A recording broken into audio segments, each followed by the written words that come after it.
أعوذ بالله من الشيطان الرجيم وإني أعوذ بك وذريتها من الشيطان الرجيم ربي أعوذ بك من همزات الشياطين وأعوذ بك ربي أن يحضرون بسم الله الرحمن الرحيم الحمد لله رب العالمين وصلى الله على سيدنا ومولانا محمد النبي الأمي وعلى آله وصحبه وخير خديمه وأمته وسلم تسليما. Assalamu alaikum wa rahmatullahi wa barakatuh.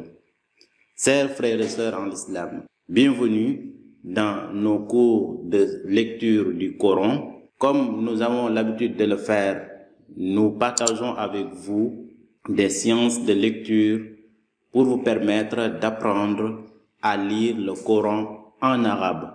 Seulement, nous avons l'habitude de faire ces cours en Wolof, langue la plus parlée dans notre pays, le Sénégal. Ayant constaté que beaucoup d'entre vous nous sollicitent et nous demandent de refaire certaines de nos vidéos en français pour leur permettre de bénéficier de ces cours que nous partageons avec vous, nous avons décidé de reprendre certaines vidéos et nous allons essayer de lire ça de manière très lente et de manière à ce que le débutant pourra trouver ce qu'il recherche dans la lecture.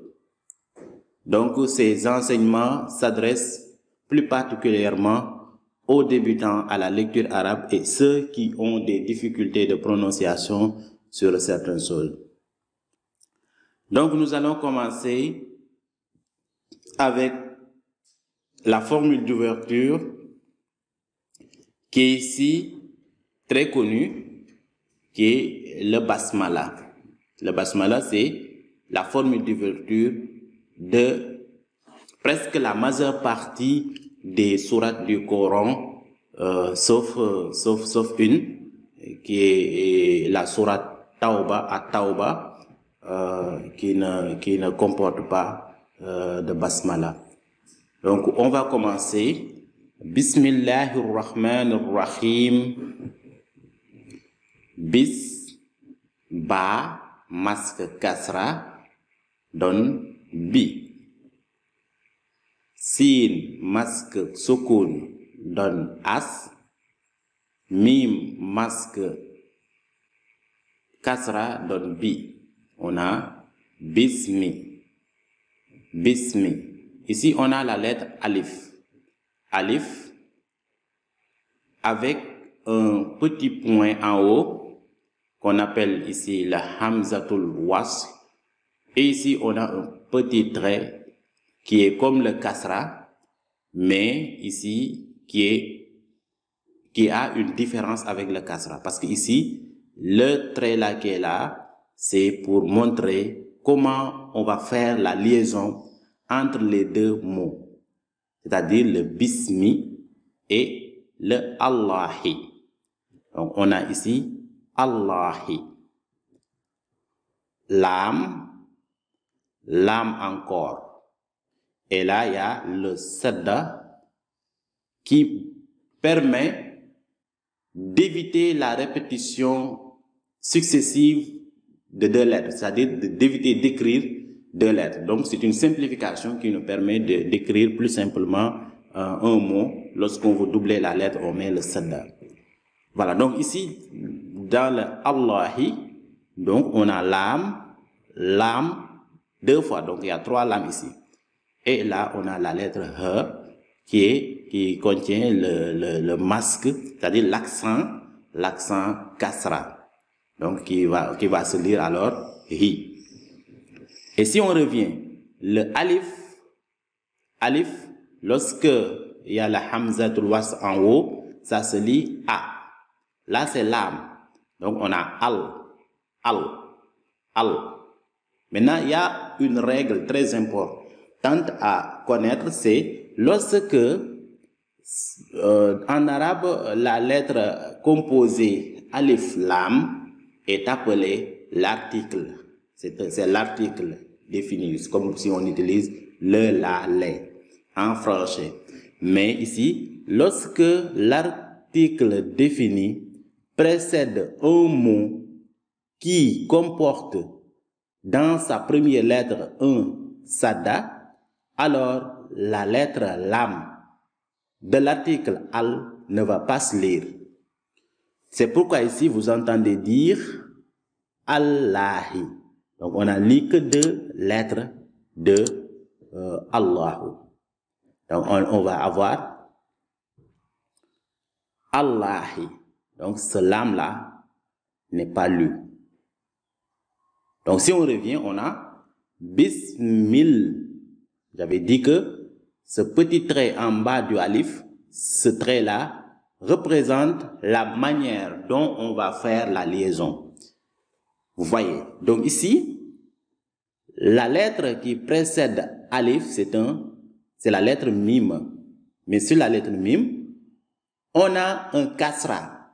Donc puisque sur le mot qui précède le mot suivant, on a un kasra. Donc le alif on va mettre dans l'alif un trait en bas pour montrer que pour faire la liaison, on va dire millahi. Si ici il y avait un fatha c'est l'accent A en français. Donc on va dire mallahi. Tu vois, mais ici, heureusement qu'il y a un kasra. Donc on va dire bismillahi. Et là, la même chose, on a l'article lam, il y a ici alif, lam, alif, lam. On voit. Et voilà le mot, on a rahmani. Ça c'est un alif de prolongation, c'est-à-dire une lettre alif qui vient pour allonger de 2 unités l'accent A. Comme si tu dis ma, tu vas dire ma. On aura rahmani. Maintenant, ici aussi, on va faire une liaison. On va dire Bismillahirrahmanirrahim. Voilà, donc je vais profiter du basmala pour essayer de vous expliquer certaines règles qui sont très importantes dans la lecture. Et il faut vraiment essayer de s'appliquer au maximum sur ça. Donc si je reprends, on va avoir Bismillahirrahmanirrahim. Vous voyez, Nirrahim, Hirrahmani, Nirrahim, Bismillahirrahmanirrahim. Alhamdulillah. Voilà, maintenant on va passer au premier verset de la sourate. Ici on a la lettre A, c'est-à-dire la lettre Aïn. Maintenant on va le lire parce que il y a le fatha, il y a le petit trait en haut. Ce petit trait-là, on appelle ça fatha. Fatha. On dit c'est l'accent fatha.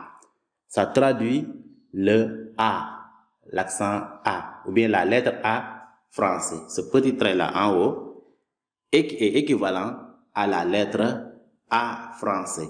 Comme si tu dis T, A, ça donne ta. Aïn, A, ça donne A. Et là, on a A. Après, on a la lettre Mim. La lettre Mim. Et au-dessus de la lettre Mim, on voit là-bas 2 symboles.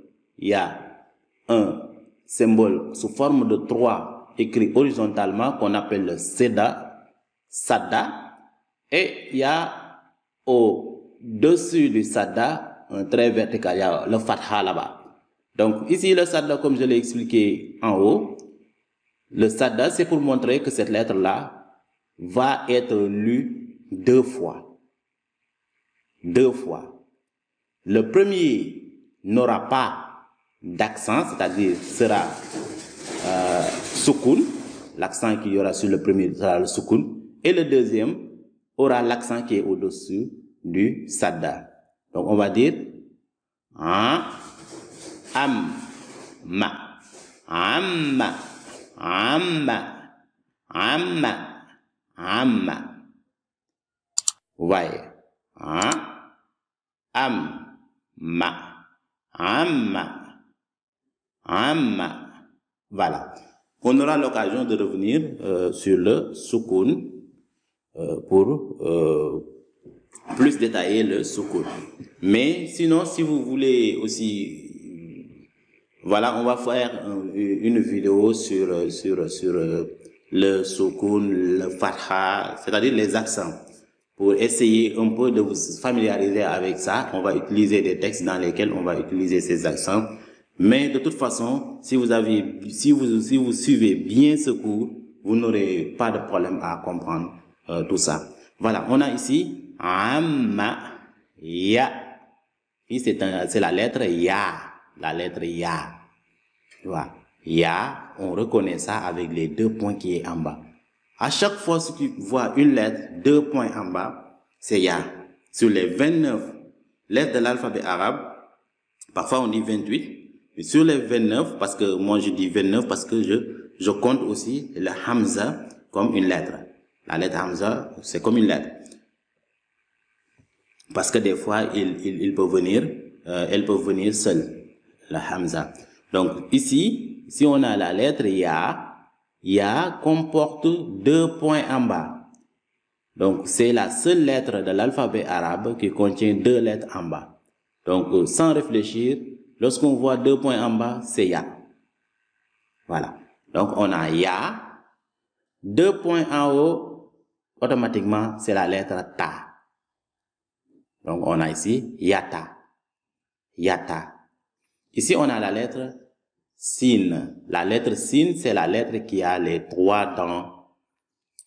Voilà, vous aurez l'occasion de voir la vidéo sur l'alphabet. Je vais mettre ça dans la description pour que vous vous référez à ça. Donc ici on a la lettre sin. Sin masque fatha, c'est ça. Là on a alif de prolongation.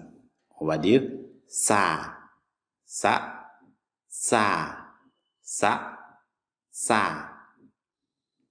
Et là on a un symbole pour augmenter la prolongation du fatha. Au lieu de dire ça, on va dire ça. Donc on va allonger l'accent de 4 à 6 temps, 6 unités. On va dire yata sa a luna, luna. Ici c'est alif, c'est la lettre hamza.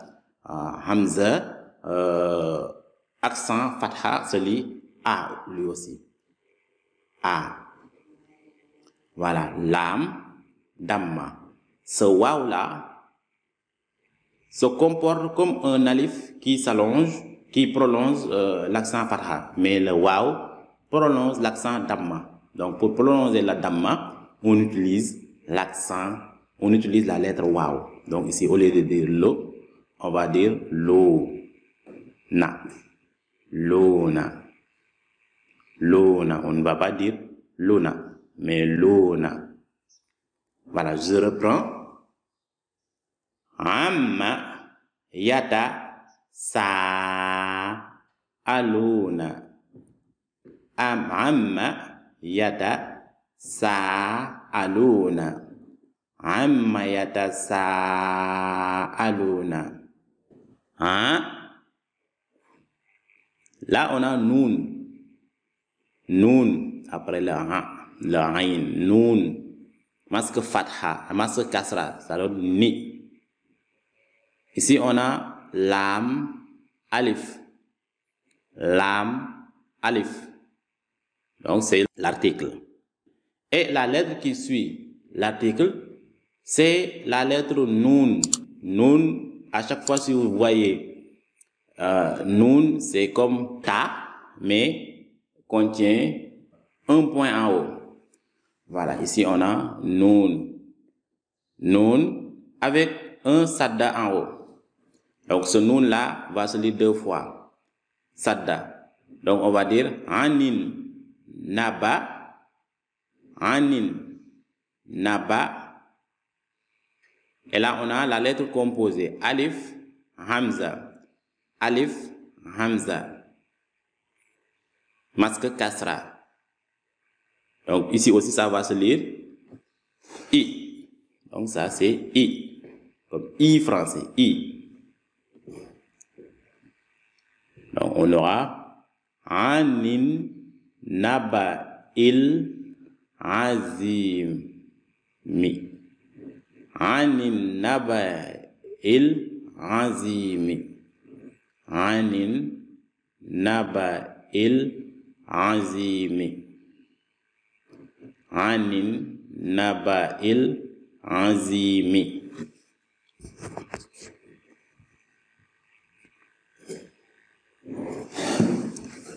Allazi hum. Donc ici on a l'alif, lam. Ce lam ne contient aucun accent. Voilà, ça c'est un cas qu'on n'a pas encore vu. Le lam ne contient pas d'accent. Donc ici on va dire ce lam là va se lire comme si on avait un premier lam avec sukun en haut et un second lam avec un fatha en haut. Donc ce lam là va être doublé et va se lire 2 fois. Donc c'est pourquoi vous entendez quand on dit Allazi, Allah, Allah. Vous voyez, Allah, Allazi, hum, fihi, mukh. Donc ici c'est mim, ha, ta, lam, fa, waw, nun. Et on dit mukhtalifun. Donc ça c'est fa. Allazi hum fihi mukhtalifun. Allazi hum fihi mukhtalifun. Voilà, je pense que je vais m'arrêter là pour éviter que la vidéo soit très longue. Voilà, après on va revenir pour continuer, Inch'Allah, la suite.